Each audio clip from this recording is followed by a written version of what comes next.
Bem pessoal, nesta videoaula vou apresentar para vocês o terceiro e último tipo de algoritmo que nós vamos estudar no nosso curso de programação do site gvensino.com.br, que é o pseudocódigo, ou também conhecido como Portugal. Esse é o terceiro tipo de algoritmo, depois de termos estudado a descrição narrativa, o diagrama de blocos ou fluxograma, agora o pseudocódigo Portugal, que é, para quem quer aprender a programar, o mais importante dos três. Então, nesta videoaula eu vou dar só uma introdução geral. Nas videoaulas futuras a gente vai aprofundar e vamos ver desde o basicão, as instruções mais simples, né, até as instruções mais complexas. Nesta videoaula de número 6 eu vou só fazer um apanhado geral, então não se assustem se vocês acharem tudo muito confuso. Não tentem guardar todos os comandos que forem passados para vocês nesta aula, o objetivo desta aula é apenas apresentar para vocês o que é o pseudocódigo e dar alguns exemplos. Depois a gente vai começar a usar ele em nossas programações. Então, pseudocódigo. O pseudocódigo ele também é conhecido como Portugal ou português estruturado. O pseudocódigo ele possui regras específicas, ao contrário da descrição narrativa que nós vimos anteriormente, onde você usava o seu português do dia a dia e você podia ter problemas de interpretação, né, ambiguidade. O pseudocódigo não, ele tem regras muito rígidas, muito específicas, que têm que ser seguidas, senão ele não vai funcionar, senão ele não pode ser considerado um pseudocódigo correto. As instruções do pseudocódigo, elas são todas padronizadas. Não é igual à descrição narrativa em que eu poderia usar qualquer palavra da língua portuguesa para descrever alguma instrução. Não, aqui as instruções elas são padronizadas, eu tenho um vocabulário limitado, então eu só posso usar aquelas instruções. Eu não posso inventar da minha cabeça uma instrução como a gente podia fazer na descrição narrativa. As vantagens do pseudocódigo é que ele é muito parecido com uma linguagem de programação de verdade. Na verdade, quando você usa o português estruturado para fazer um algoritmo, você já está utilizando uma estrutura, uma forma de pensar muito próximo a de uma linguagem de programação de verdade, a um Java, a um C, né, a qualquer outra das linguagens. Como desvantagem do pseudocódigo é que as regras e a estrutura dela devem ser seguidas à risca, né? Então eu tenho que seguir as regras, eu tenho que seguir a estrutura padrão que ela me obriga a seguir, e ela exige mais estudo e conhecimento das instruções. Como a gente viu, as instruções elas são padronizadas, são específicas, eu não posso inventar elas, eu tenho que usar aquelas que já existem, aquelas poucas instruções que já existem no pseudocódigo. Como o nome já diz, né, pessoal, português estruturado já dá a entender que ele usa a língua portuguesa para fazer o algoritmo, só que não é o português do dia a dia. É um português estruturado, ele tem uma estrutura específica, ele tem regras específicas e instruções específicas para poder ser utilizado. Justamente para quê? Para fazer com que ele fique mais parecido com uma linguagem de programação de verdade e que ele evite as ambiguidades, os erros de interpretação, né? Que eu consiga fazer as coisas de forma mais clara, mais padronizada e mais organizada. Por isso ele tem esse nome de português estruturado. E o nome pseudocódigo, onde esse prefixo aqui, pseudo, significa falso, né? Ou seja, ele é um falso código, o pseudocódigo, significa que ele parece um código de uma linguagem de programação de verdade, mas ele ainda não é uma linguagem de programação de verdade. Ele apenas parece, por isso o nome de pseudocódigo. Okay? Ele ainda não é um código de uma linguagem de programação, mas é muito próximo disso. Algumas instruções que nós vamos usar muito são as instruções de entrada e de saída. Vocês já sabem o que é entrada, já sabem o que é saída. E as instruções padrões para entrada e saída são o leia para entrada e o escreva para saída. Eu não posso criar outra instrução. Para a entrada eu tenho que usar o leia e para a saída eu tenho que usar o escreva. Depois a gente vai ver algumas variações que elas podem ter, mas não é muito flexível não. Eu não posso fugir muito disso. Tá? Então a gente vai ver melhor isso aí no futuro. As instruções de entrada o leia e a de saída o escreva. Não se preocupe em decorar isso agora. Tá? Então tá aí, essa é uma introdução do que é o pseudocódigo e das características dele.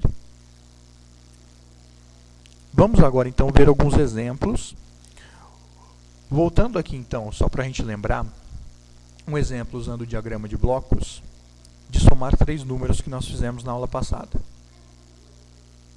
Então nós tínhamos o início, as informações de entrada, N1, N2, N3, 3 números. Depois o processamento, que seria a soma N1 mais N2 mais N3, sendo armazenado ali no total. Total é igual a N1 mais N2 mais N3. Esse é o processamento. Por fim, na saída, é exibido o valor do total. E fim do algoritmo. Então percebam a estrutura do diagrama de blocos, com entrada, processamento e saída. Agora o pseudocódigo, do mesmo exemplo que soma 3 números, ele ficaria dessa forma aqui, reparem. Vejam que já não é algo tão direto, tão simples, né? O fluxograma, a vantagem dele é que o fluxograma ele apresenta símbolos gráficos para definir o que a gente quer fazer, e o pseudocódigo não, a gente tem que escrever. Então aí nós temos então essa estrutura e nós vamos entender um pouquinho sobre ela agora, não se preocupem em decorar ela no momento. Então a primeira linha, nós temos o nome do algoritmo. Percebam a regra, as regras, os detalhes, percebam os detalhes que nós temos aqui. Nós temos a palavra algoritmo e depois, entre aspas, nós temos o nome do algoritmo. O nome do algoritmo ele tem que ficar entre aspas, senão não funciona. Ok? Então aí já está uma regrinha que impõe isso para a gente. Depois, todo esse bloco aí, que vai do var, N1 inteiro, N2 inteiro, N3 inteiro e total inteiro, são as declarações iniciais dos nomes que eu vou usar no meu programa. Né? Que no caso, N1, N2, N3 e o total são números inteiros, ou seja, números que não tem vírgula. Tá? São um dos tipos de dados que existem no pseudocódigo. Nós chamamos esses nomes de variáveis em programação. Nós vamos ver mais para frente, com mais detalhes, o que são as variáveis. Mas primeiro eu tenho que declarar quais os nomes que eu vou usar no meu programa. E que tipo de dados que eles vão ter. No caso aqui, o N1, o N2, o N3 e o total são os nomes, e todos eles são do tipo inteiro, ou seja, são números inteiros, números sem vírgula.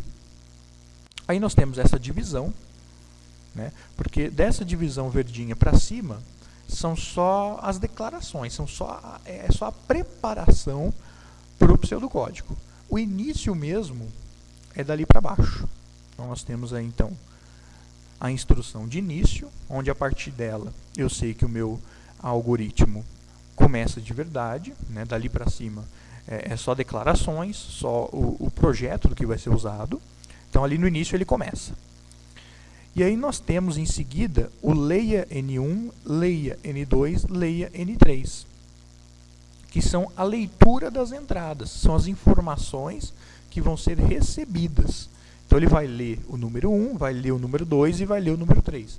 Então a pessoa vai digitar o número 1, vai digitar o número 2 e vai digitar o número 3, armazenando eles nesses nomes, nessas variáveis N1, N2, N3. Então a leitura de entradas é feita dessa forma aí. Leia, que é o comando, é a instrução, e dentro de parênteses eu tenho o nome da variável. No caso, o primeiro leia vai ler o N1, o segundo N2, o terceiro N3. São os mesmos nomes que nós declaramos aqui em cima.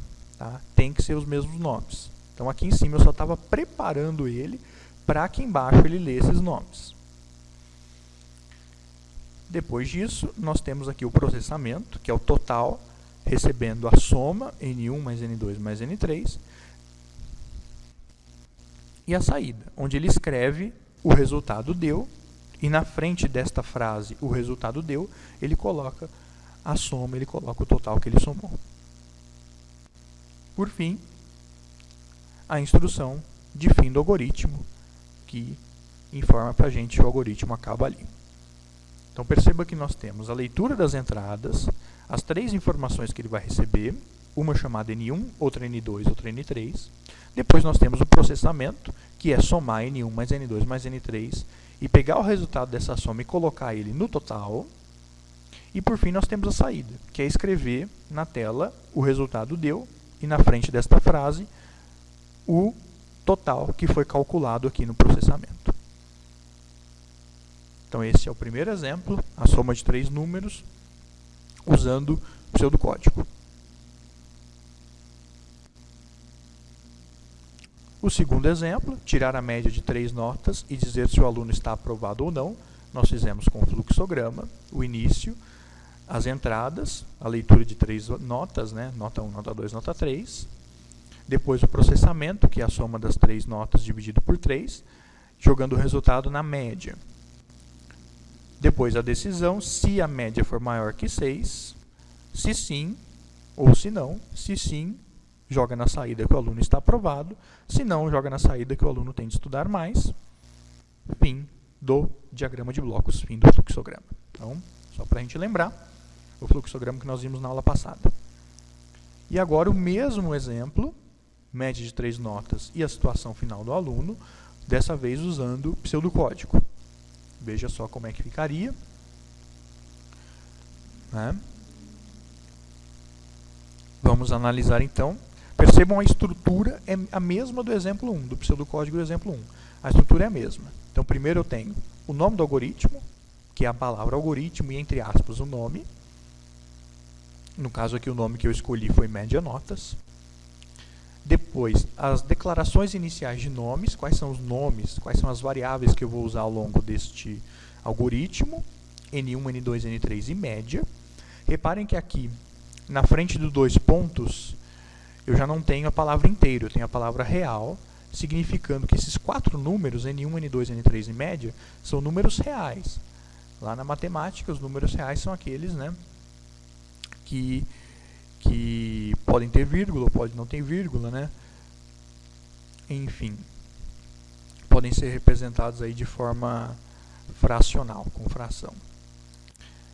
Depois, aí a divisão que nós fizemos, né, para separar a parte de cima, que são as declarações, da parte de baixo, que é o algoritmo. Nós temos o início do algoritmo. Depois nós temos, olha aí de novo, a instrução leia N1, leia N2 e leia N3, onde ele faz a leitura das entradas, das 3 notas.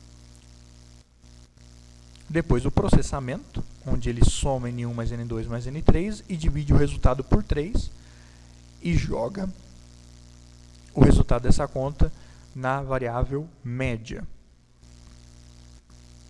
Depois nós temos aí a estrutura de decisão, a condicional.